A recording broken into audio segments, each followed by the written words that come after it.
what a different housing market that we have right now than we did 10 years ago. If you look at the overall numbers, we have $33 trillion is the size of the U.S. housing market. That's up over $10 trillion from 2012. We have home equity at $18 trillion right now. That's up from $6 trillion in 2010.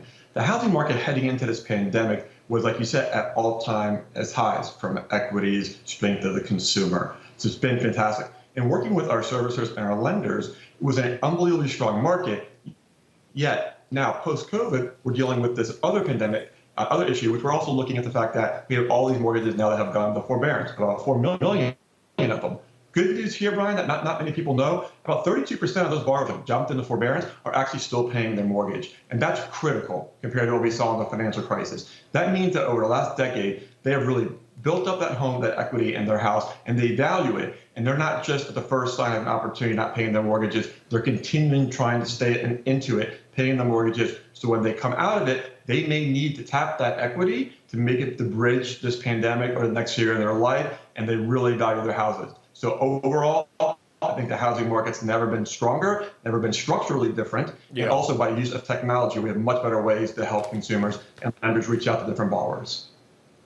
And that's important, Jeff, because obviously financials took it on the chin yesterday, and sort of you could make the argument that maybe the most important macro stock in America right now might be Wells Fargo. Wells Fargo down 44% year to date. It is down big again this morning. They are, I believe, the top two mortgage holder and originator in the United States. So your data goes directly to companies like that. Are you seeing signs? You just gave us a little good news.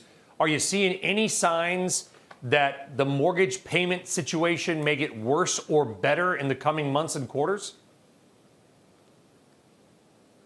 Yeah, like I said, right now, I think it's going to get better. I mean, look, if you have 30 of the 4 million people that took out these forbearances, 32% are still paying. So what does that tell us? It tells us that they took it out as more of an insurance policy right now. They want to see, they might have some issues. They may be looking at some coming forward, but they took it out as an insurance policy and they're still paying. So I actually think that we've leveled off at forbearance. Director Calabria said it's about 6.7% for the mortgages that Fannie and Freddie own right now. I think we've hit that peak. I think that we start to come down. And the good news about that is the big banks, you just called out Wells Fargo, they've got great systems and people and process in place to go ahead and help the borrowers to make sure that if they do need assistance, whether it be modification, different repayment plans, that structure is in place to do so. So again, I look for a very, very strong housing market coming forward, and actually home price depreciation. I think it's flat this year, and believe it or not, I think maybe we're up 1% next year.